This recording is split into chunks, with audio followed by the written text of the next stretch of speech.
Matthew chapter 27. When morning came, all the chief priests and elders of the people plotted against Jesus to put him to death. And when they had bound him, they led him away and delivered him to Pontius Pilate the governor. Then Judas, his betrayer, seeing that he had been condemned, was remorseful, and brought back the 30 pieces of silver to the chief priests and elders, saying, I have sinned by betraying innocent blood. And they said, What is that to us? You see to it. Then he threw down the pieces of silver in the temple and departed, and went and hanged himself. But the chief priests took the silver pieces and said, It is not lawful to put them into the treasury, because they are now the price of blood. And they consulted together, and bought with them the potter's field to bury strangers in. Therefore that field has been called the field of blood to this day. Then was fulfilled what was spoken by Jeremiah the prophet, saying, And they took 30 pieces of silver, the value of him who was priced, and they gave of them children of Israel priced, and they gave them for the potter's field, as the Lord directed. Now Jesus stood before the governor, and the governor asked him, saying, Are you the king of the Jews? Jesus said to him, It is as you say. And while he was being accused by the chief priests and the elders, he answered nothing. Then Pilate said to him, Do you not hear how many things they testify against you? But he answered him not one word, so that the governor marveled greatly. Now at the feast the governor was accustomed to releasing to the multitude a prisoner for whom they wished. And at that time they had a notorious prisoner called Barabbas. Therefore, when they had gathered together, Pilate said to them, Whom do you want me to release to you, Barabbas or Jesus, who is called Christ? For he knew that they had handed him over because of envy. While he was sitting on the judgment seat, his wife said to him, saying, Have nothing to do with this just man. I have suffered many things today in a dream because of him. But the chief priests and elders persuaded the multitudes that they should ask for Barabbas and destroy Jesus. The governor answered and said to them, Which one of the two do you want me to release to you? They said, Barabbas. Pilate said to them, What then shall I do with Jesus, who is called Christ? They said to him, Let him be crucified. Then the governor said, What evil has he done? But they cried out the more, saying, Let him be crucified.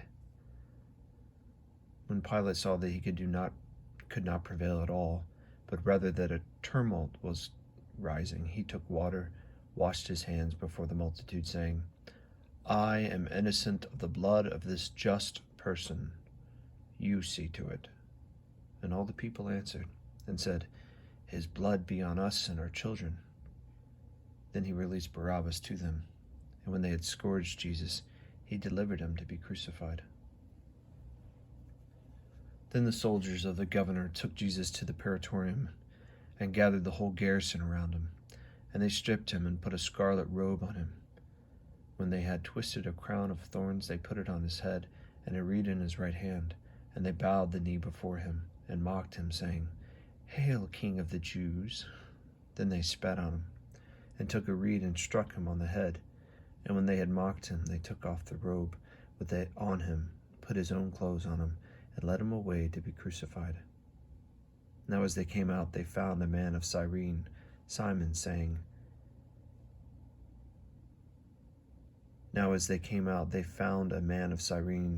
by name. Him they compelled to bear his cross. And when they had come to a place called Golgotha, that is to say, the place of the skull, they gave him sour wine, mingled with gall, to drink. But when he had tasted it, he would not drink it.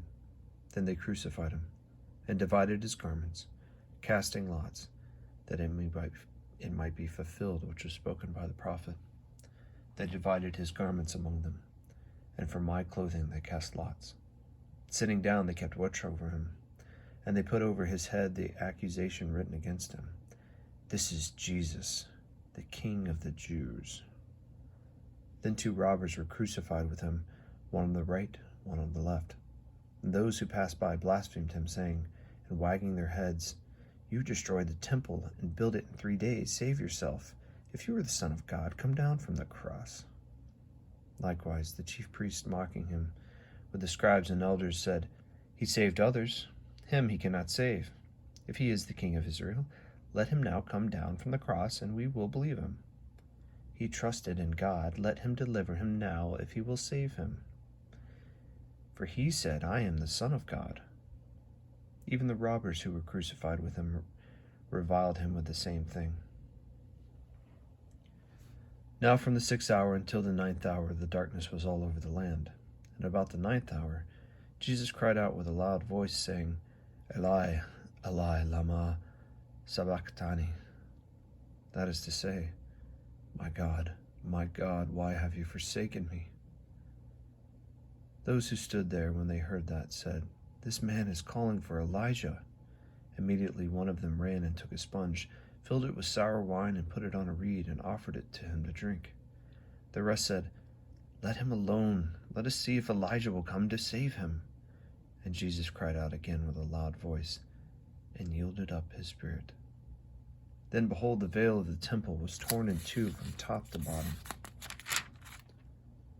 And the earth quaked, and the rocks were split, and the graves were opened, and many bodies of the saints had fallen asleep were raised.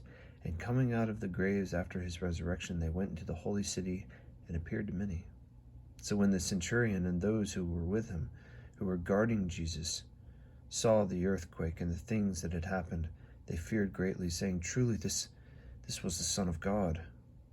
And many women who followed Jesus from Galilee, ministering to him, were there looking on from afar, among whom were Mary Magdalene, Mary the mother of James and Joseph, and the mother of Zebedee's sons. Now when evening had come, there came a rich man from Arimathea named Joseph, who himself had become a disciple of Jesus. This man went to Pilate and asked for the body of Jesus. Then Pilate commanded the body to be given to him. And when Joseph had taken the body, he wrapped it in a clean linen cloth, and laid it in a new tomb which he had sewn against the rock. And he rolled a large stone against the door of the tomb, and departed. And Mary Magdalene was there, and the other Mary, sitting opposite the tomb. And on the day which followed the preparation, the chief priests and Pharisees gathered together to Pilate, saying, Sir, we remember that while he was still alive, how the deceiver said, After 3 days I will rise. Therefore, command that the tomb be made secure until the 3rd day, lest his disciples come by night and steal him away, and say to the people he has risen from the dead, so that the deception will be worse than the first. Pilate said to them, You have a guard, go your way, make it as secure as you know how.